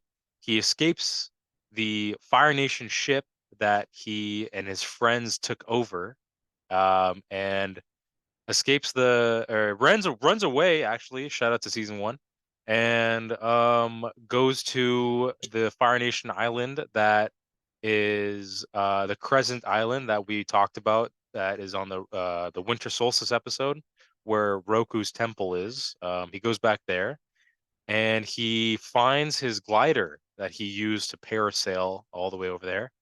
He finds his glider that is broken, and since he found it, he actually states that I should be in secret. I am accepting the fact the world thinks I'm dead. This is a good thing because of the solar eclipse that's going to happen and the secret invasion that they're doing. Yeah, he burns his staff that we've been accustomed to these past couple seasons, and cementing the fact that he is dead. The Avatar is dead, but he's not. But the world thinks he's dead. So I'm gonna skip ahead to the first 3 episodes, or 3 consecutive episodes that I actually think are important. Those are proper filler. I just like those just because it's like it's Fire Nation, and it's interesting. But wait, which one? No, I think that it's interesting because it's like Fire Nation shit. No, which episodes? The second one, I think. Oh, the headband Yeah, that one's and the pretty. painted lady. The one I was actually going to talk about The was painted lady was ass. I'm not gonna lie. okay. Yeah, That was legit ass. So actually, Season 1. so no offense, I was gonna actually skip ahead to season 3, episode 4, Sokka's Master, because That one was a good episode. I thought that was actually influential to Sokka becoming who we know. Yeah, let's talk. Sokka like finally found somebody that could teach him how to become a master of swordsman, or just the master swordsman, because we've always been accustomed to him being a hand-to-hand combat boomerang specialist, but he wants to move away from being a boomerang specialist, and now he wants to learn how to use a sword. Yes, Sokka's main weapon of choice throughout the series was a blunt, I guess a knife, a machete, and a boomerang. And granted, like, he's been a comedic relief character to this point, and when he finally finds his master, he develops a personality, or not a personality, but finally gets to develop a skill set, and he still is that comedic character, but we can start taking him more seriously, and he starts to develop as a or as a leader himself. And that's what we see in Sokka, and that's why, like, as we see later on in Legend of Korra, he became one of the leaders of the world, in retrospect. So that's why I think Master or Sokka's Master is one of the most important episodes, because that's essentially what built uh Sokka into what he became into the future. The next episode would probably be the beach, because we get a take back to Zuko and Azula and Mai all being going back to their childhood. What was it? I would say It was a childhood island, right? yeah, that The childhood episode vacation house. that episode revisits the or visits the notion of the antagonists of the show, Zuko, Azula, and Him and his sister are finally on the same page. yes, Zuko is dating, I think, Tylee, not Tylee, May. Her name's May. Zuko throughout this entire time, episode 1, 2, 3, 4, and 5, has been with the Fire Nation. Since he took Azula's side. Remember, he betrayed his in- uncle. Yep, in book 2, last episode. He's with Azula now. Like they're in good terms. So in this episode, it kind of discusses the feelings he has as he isn't sure what he wants to do. He is not sure about his path, and it kind of makes it a very an emotional episode, an episode full of growth and thought-provoking emotions that he portrays, and also the team that Azula also made too. Damn, shout out to this episode. Yo, honestly, we're watching the Blue Spirit episode where Zuko saves Aang from General Zhao. Because we're doing this podcast as we're rewatching Avatar: The Last Airbender. Why not? Because we're just doing the podcast, but Because we're G's like that. That's why. fuck yeah. No commercial. Zoom, zoom, zoom.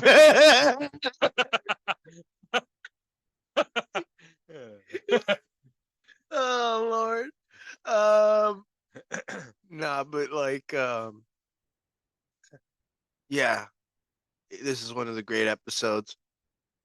I forgot that this was an episode where they were sick and they had to chew on fucking frozen frogs. That's disgusting. But no, basically they go to a party in episode I think it was episode 5. Yep. And basically the people at the party are making fun of them, and they don't realize that it's the Fire Lord's, like, the prince, the Fire Lord's son and daughter. Yeah, the princess and the prince. That's they're at their party, and basically they, like, after they've like had enough, they just fucking destroy the entire thing, and they all like smile and go off and are just happy. And then the one that and I thought that was just important because we get to see the backstory, and like we get an emotional insight on Azula and Zuko and what it's like to be the prince and the princess. and how hard it is, especially being the Fire Lord, like especially with how their father is and how strict he is, and how high the standard is to be one of his children. Yeah. He look at what he did to Zuko. I mean, yeah, dude, he Dude, it was fucking disciplined crazy. him to say the least. Hard, bro. Yeah. Yeah. And Azula, like she was traumatized because she was always seeking her mother's approval, Yep. That's and true. she never fucking got it. What's the next episode? The next episode was the Avatar and the Fire Lord.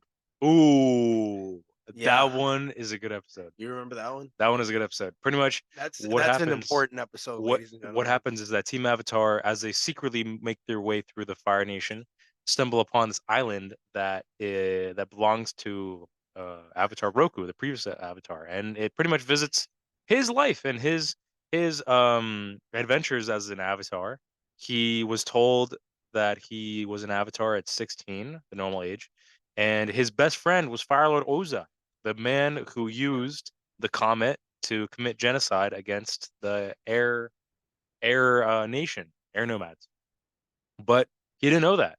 They were just best friends, and it turns out that as Avatar Roku mastered all four elements, he turned a blind eye against Ozai and his dreams of world conquer. As he became Fire Lord, he wanted to spread the love, quote unquote, love and generosity that the Fire Nation had to other nations, but really what he's doing is causing genocide. He's culture, what is it called? Cultural genocide? What is it called?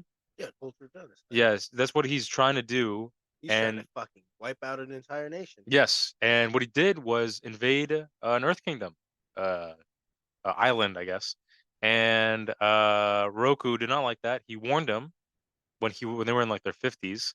But what happened was, since Roku lived on an island, a volcanic island, about 100 kilometers away from uh, the Fire Nation capital, one day it blew up, and Roku tried to stop it, tried to save his home, and he just wasn't able to. Bro, what a fucking dick. You know what pissed me off? What They happened? were best friends, They okay? were, They yeah. were best friends Yep. growing up. He was Roku's best man at the wedding, okay? Mhm. They grew up, they had I believe they shared the same birthday, didn't they? Yes, they did. They shared the same birthday. Yep. The dude introduced them to his wife, I believe.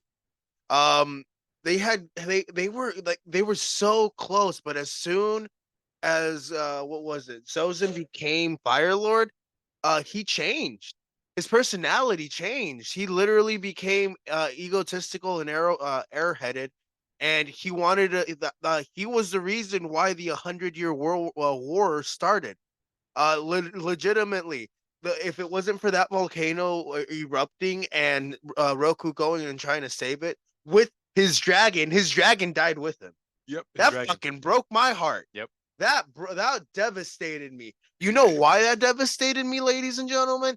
Because legitimately his best friend it would be as if Alex were to tell me go fuck yourself in a life and death situation. Mhm. Like my house is burning down. My child is in, And I have like an infinite water supply. You know what I'm saying? and he's just like, go fuck yourself. Yeah. That's exactly fucked up. that's That is exactly fucked the up. type of All situation. just so that happened. he could get dibs on my wife. That'd be fucked up. That's literally what essentially happened because he wanted to become, what's it called?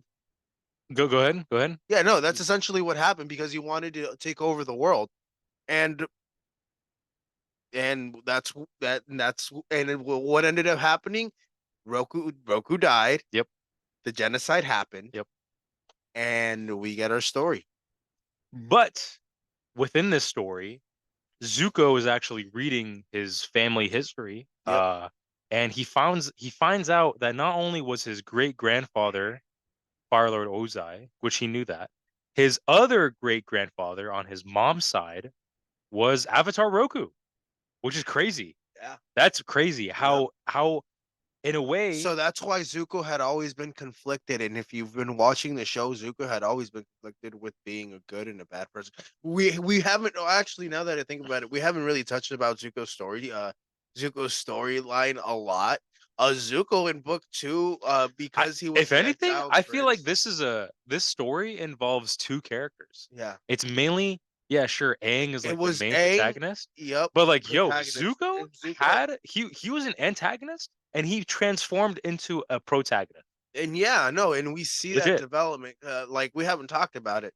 And Like he, that's where, so we can, if anything, we can probably skip to the solar eclipse battle. well, yeah, that was actually the next one that was the next episode that was actually gonna come up, the Black Sun, because the next one is a horrible filler. I didn't We're not talking about we that. don't talk about it. Well, so yeah, the Day of the Black Sun, part 1 and part 2, um, is where literally Aang and Team Avatar with all the allies that they've acquired over time, Book and two, book one, book two, book three. I believe Sokka and his father, Yep, they fight. like they finally get together and they finally fight as a unit, and they go after what's it called? They the invade Fire Lord. they the invade the Fire capital. Nation through with the help of the mechanist, in the form of submarines, which is really crazy. Submarines. They get the help of the swamp people, a bunch of people that they came across through season book 1, book 2. And yeah, they use the solar eclipse to help them out in attacking the Fire Lord. However, when Aang, Sokka, and Toph make it to the Fire Lord's Chamber of Secrets, who's there? Azula. Dun dun dun. And she can't bend or use lightning or No. anything because it's a No. solar eclipse. Solar eclipses, like So she's powerless. like what happened to the water tribe when Zhao took out the moon spirit. Oh yeah, and by the way, we didn't touch base on it. Zhao died at the end of that season. No, we did. Yeah, he died. He died. Yeah, he died. But But we never saw that man. Actually, we did see him again. we did see him in Legend of Korra. Shout out. But he was resting with the spirits. That was an Easter egg. Mhm. What was I about to say? Yeah, so Azula is trying to stall because solar eclipses last for like 2-3 minutes astronomically. And what happens is that firebenders lose their bending. In the meantime, shout out to Omashu. Boomy, in the meantime, is actually taking back his city, because if we're doing this chronologically, later in the season, it shows that Boomy is taking over his city. He uses this as he is being patient to take over a city and take it back with miraculously 0 firebending because of the solar eclipse. Yeah, he finally got. Yeah, said he was gonna wait and bide his time, and he finally bid his time. Yep. And took back Omashu. Back to Team Avatar. Yeah, they try to attack the Fire Lord. However, Zula stalls and the solar eclipse ends. What happens? Firebending gets their firebenders back. So after but at the end of the episode, what's it called? Zuko leaves. Zuko betrays his father. He Zuko finally leaves. realizes He tells him, that Dad, I am leaving. He takes out his swords. He doesn't attack him. He just says, I'm leaving. And he redirects the lightning. He Yeah. does. Earlier in book 2, we forgot to cover that. Damn, dude, there's a lot of Zuko stuff we had to cover. Again, we did not cover Zuko. We only covered Aang and his journey. Hey man, that's what the show was about though. Like it's called Avatar: The Last Airbender. Yeah. But yeah, no, Zuko, guys. Zuko was a great. Hey, shout out to Rufio. Rufio. Yeah. Who? The guy that plays Zuko, the voice guy. Oh, yeah. Is he Filipino? Right? Yeah, I forgot his name. I don't know. But I call him Rufio. But bro, when he fucking died in Hook, that still devastated me. He died? You never watched Hook? The Robin Williams version of Peter Pan? No. Motherfucker. How?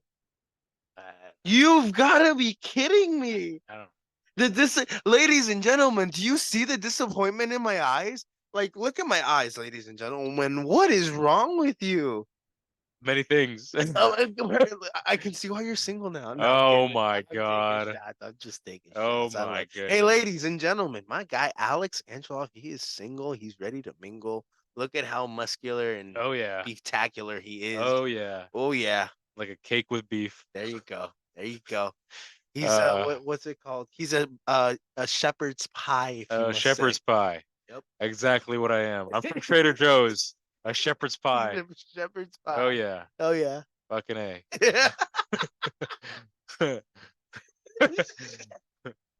What were we talking about? But no. Anyway, moving on. Uh, Moving on to so Zuko leaves.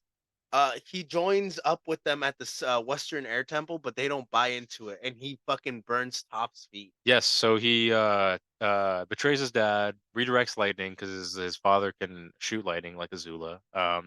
And uh goes to Team Avatar as they escape the failed invasion. Excuse me, and they go to the Western Air Temple, which is cleverly designed upside down. Yes, he does burn Toph's feet because, excuse me, at some point Toph does try to talk to Zuko, because he introduced himself to the team and wants to be a part of them. What later unfolds is a bunch of missions that Aang, Sokka, and Katara.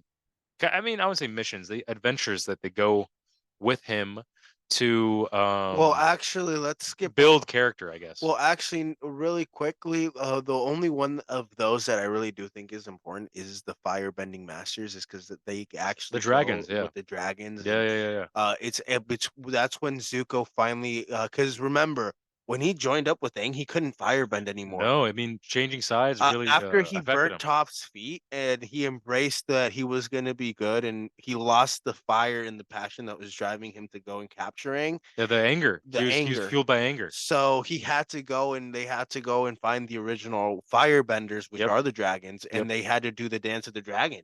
Yep. And the dance of the dragons, or the dancing dragons, I think it was dance of the dragons or the dancing dragons. Yeah. And they became, or they were able to, what's it called? Zuko was able to find his flame, and then he was able to teach Aang how to firebend, and then that's how that relationship just became what it was, because Zuko embraced the friendship that that his grandfather and the original Avatar had, and he wanted to redo that in this lifetime with Aang, and that's the birth of that friendship. Let's skip ahead to Sozin's Comet Part 1, Oof. because this is the end. Ending. We're at the end, guys. Yo, honestly, this ending, like I was anxious as a kid watching this. I remember it was like 2008, I think. Yeah, 2009. July 19, 2008, we get a 3-part, it's an hour special. I thought it was 4 parts. No? No, 3-part. It's a 3-part 1 hour special. Ah, And the day before we had seen, oh wow, actually. that was 4, no? 4 parts. Damn, actually. They had released basically, It was 3 parts? I think it was 3. oh Yeah, wow, they released an episode a day. yeah, that's right. Wow, that's crazy. That's really crazy. That's Really that's crazy. interesting. That was interesting. Um, But they released, yeah, it was just a 3-part 1 hour special. pretty much the ending of the entire show. First part, Sozin's Comet, they're trying to get everybody together. Shout out to the White Lotus. The White Lotus is a secret group built up on old masters. Uncle Iroh is part of it. He broke out of Fire Nation prison. Boomy was a part of it. Sokka's master was a part of it. Jong Jong, which we didn't mention because it was a filler episode. He was Aang's first firebending master. He's just an ally that they gained over time. And Master Paku was a so they were a part of the Secret Lotus Society. White Lotus. White Lotus Society. Yep. Secret White Lotus Society. It was mentioned throughout the show that it was like a White was Lotus. mentioned throughout the show, but again, this was just all like background filler stuff. And Uncle Iroh was a part of that. Yes. So Uncle Iroh, Boomy was a part of the White Lotus. So yeah, all the old heads that we've seen were a secret society. Were all, including Sokka's master. Yeah. So yeah, no, that was cool seeing them all team up together. That was an ensemble, and then we got to see, pretty much to combine all of them, I guess, the first 2 parts. Aang did not know that the Fire Lord was going to rain fire on the entire kingdom of the Earth Kingdom. So now he is scared and needs to find a way to defeat the Fire Lord without killing him, because Aang is a pacifist and does not believe in killing. So Aang takes a spiritual journey and leaves Team Avatar, and stumbles upon a lion turtle, which is mentioned a couple times throughout the series as being a huge animal. And as Team Avatar tries to collect themselves and think of a plan, they think of a plan to infiltrate the Fire Nation, and I think they jump on one of the ships, the airships that they have, to stop the rain of fire, I guess. As Aang is with the lion turtle gives him some advice and a power to take away bending. Because lion turtles, which we can, Because remember, everybody was uh, saying that he had to Aang had to kill Fire Lord Ozai. yes, But Aang was like, he's I'm a not gonna pacifist. kill him. He's a pacifist. He's Yes. like, I'm not gonna kill him. So the fire turtle taught him how, or not the fire turtle, the turtle himself. Yeah, I know. The turtle himself taught him how to what's it called? Uh take away bending, and basically like that came in clutch because Aang, remember, he wasn't able to enter the avatar state anymore. No, he wasn't. Yeah, he Because wasn't. after the accident Um, and at the end of season 2, yeah. where he got struck in, like, there was a huge gash where like his arrow was supposed to be complete. Hmm. He wasn't able to enter the avatar state, and then in that battle, because we finally get to see him fight Fire Lord Ozai, Yes. That was and an amazing fight. great Worth scene. worthwhile, to be honest with And you. without Aang even being in the avatar state, He was he was using all 4 he elements. was kicking ass, He but was then whooping that ass. at some point he did lose. He But was then he losing. was losing, and he had to get Yeah. he literally got pushed into a rock, and that rock triggered him being in the avatar state. Yeah. But because Aang had become a master of the 4 elements at this point, he was able to control himself being in the avatar state. He Yep. was able to do what he needed to do to defeat him, restrain him enough to then come back to being normal and out of the avatar state and just take his bending away. Yes. And then we finally cut away to the scene. Or did you have anything to add? I Actually, mean, that scene was actually really great. that's pretty much it. I mean, I would say I was they gonna. they fight in the Avatar state, which is incredibly choreographed. Oh, beautifully. Amazing action, colors all over the place. Amazing moves. Just the fighting style of this is insane. He's using all 4 elements at once at one point, and he gets Ozai into a corner, and pretty much takes his bending away. Yeah. To top it all off, he did manage to take it. It was kind of like ooh, he won't be able to do it. He will be able to do it. Kind of shows off like the good and evil, light side, dark side, all that type of stuff. He does it. Everything, everybody's happy and joyful. We cut to a scene. We're kind of cutting a little. We're Well, chopping a lot of the episode off. we finally fucking get them. We cut away to the scene where him and Katara finally make out, and Oh, he that's the finally. ending. That's the ending. I wanted to talk about how Zuko becomes Fire Lord. Oh, I forgot about that. Zuko Yeah. does become the See, Fire Lord. and then Oh, and that yo, battle was yo, crazy. so we were missing out is the Oh Agni my Kai God, against that was crazy between against Azula Anzula and Zuko. That is the one of the best fight scenes aside from Ozai and and Aang. Katara, bro. Katara with the clutch save, Yeah, yeah. Okay. because Katara was the one that actually won the Agni I wish Kai. that fight was longer, man. I wish that fight if it was longer by like a Zuko minute. lost the Agni Kai, didn't he? Yeah, because Katara was in the way. She just I don't know why the fuck she Azula just like focused her attention on yeah. I Katara. don't know why. You can see in the scene, Katara ran towards Zuko, like she's like 10 feet away from him, and then during that entire fight, oh yeah, let me just hide in the corner while 2 flamethrowers go at it, and And bro, that fucking and fight towards scene was the end, crazy. she's like, oh, let me stand right next to him, okay, let me stand right next to the fucking guy who is standing against like the devil, pretty much of this whole show. Yes. And then she's like, "Oh yeah, let me just stand right next to him. I'll be safe. Yeah, I'll be safe. There's not gonna be any lightning." No, this bitch Azula throws landing at her. Zuko stays in front, nearly dies, and eventually Katara corners Azula, manages to chain her up, and she's crazy at this point, and chains her up and everything like that. But yes, we cut to the end.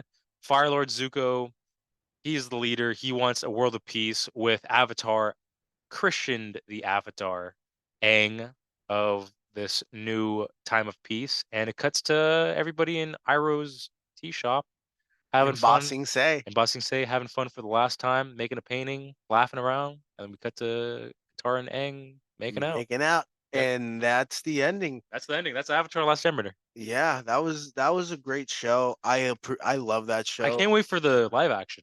That's gonna Yeah. be fucking crazy. We're gonna actually touch base on that. We're gonna. I wouldn't mind doing like an episode review on that. To be honest with you, that'd be pretty sick. what on the upcoming stuff. Yeah. Yeah, we could do another episode just on that. No, just like like episode 1 or episode 2, or like. Oh, you want to do an episode? Oh, bro, let's fucking do that. I'm fucking down. Let's break it down. Let's actually break it down. Oh yeah. Compare it. We've watched. Yeah, I'm down. And then dude, it's lit. We can talk about Legend of Korra another time. Yeah, I mean, we'll talk about that. pretty much, it's a continuation of the series. I mean, it's the same next universe. generation. Next generation. It's the same universe, next generation, but more modern, really, like 1940s ish. Yes. Yeah. Yes. This is literally the Avatar after Aang.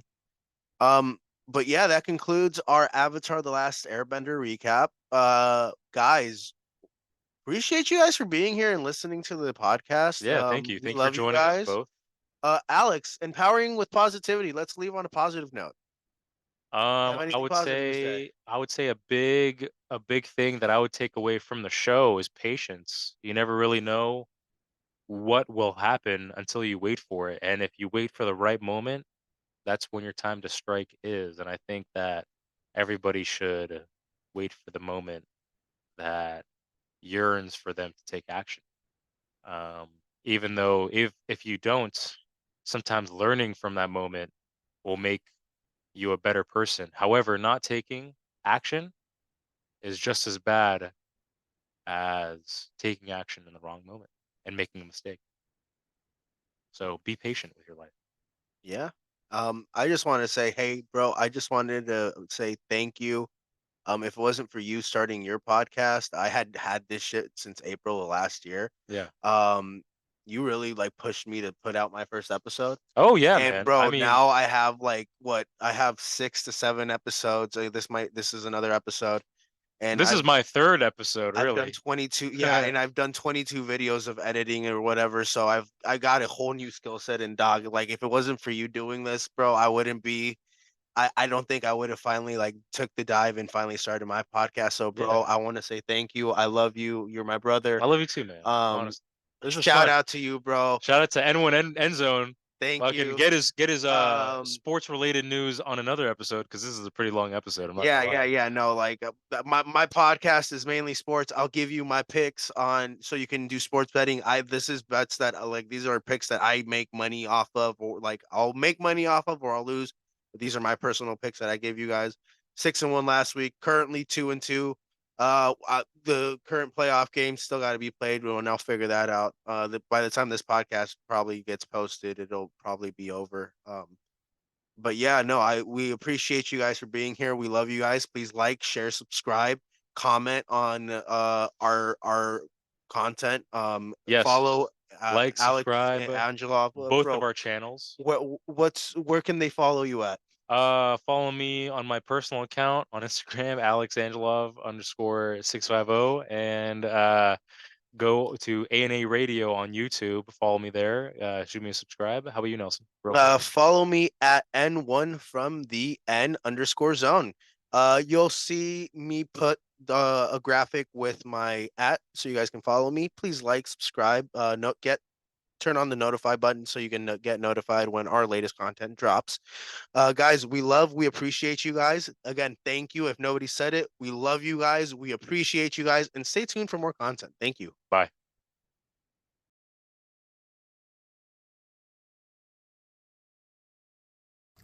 You guys just watched the latest episode of N1 from the End Zone crossing over with A&A Radio. Guys, I appreciate you guys for breaking down Avatar: The Last Airbender with me and my best friend of 20 years, Alex Angelov. I hope you guys enjoyed that episode. There's some really funny moments where me and him interact with each other. And yeah, it's one of my all-time favorite episodes with one of my all-time favorite guys. Really briefly, some announcements. I'm going to be cutting back from 3 episodes to 2 episodes a week, mainly because now that I got my routine down, now that I know how to edit, now that I know how to do everything and I have templates in place, this is going to be a lot easier for me. I'll be able to give more time back to my wife, my kids, and especially now that I know exactly how to do this and I have a real plan of how to do it, and you guys are going to be able to see. I'm very happy with how I'm presenting N1 from the End Zone, and things are gradually going to get better, and you guys are going to see the improvements. Shout out to my little brother Alex PH, who will be with me for Friday's episode, where we break down the latest NFL news and my picks for the weekend, and my picks for last week, or this past week, where I went again 4-2. If you bet the money line, you would have been 5-1. If you bet the spread, you would have been 5-1. If you bet the way I bet him, where I took the Cowboys on the money line, and I took Detroit on the points, you would have been 4-2. So hey, it's all a winning week. All I know is I'm making money. I hope I'm helping you guys make some money too.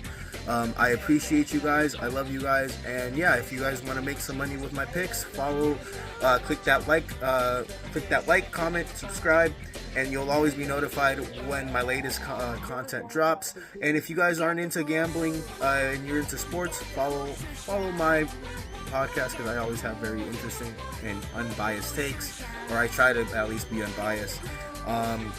And also, really briefly, and if you're not into any of those things, follow my podcast, because I have an Empowering with Positivity segment where I talk about my life and just positive things going on in the world. And yeah, I love you guys. I appreciate you guys, and I appreciate you guys for helping me grow this community.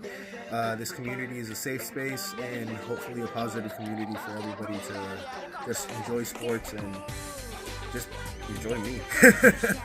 Alright guys, I appreciate y'all. Take care.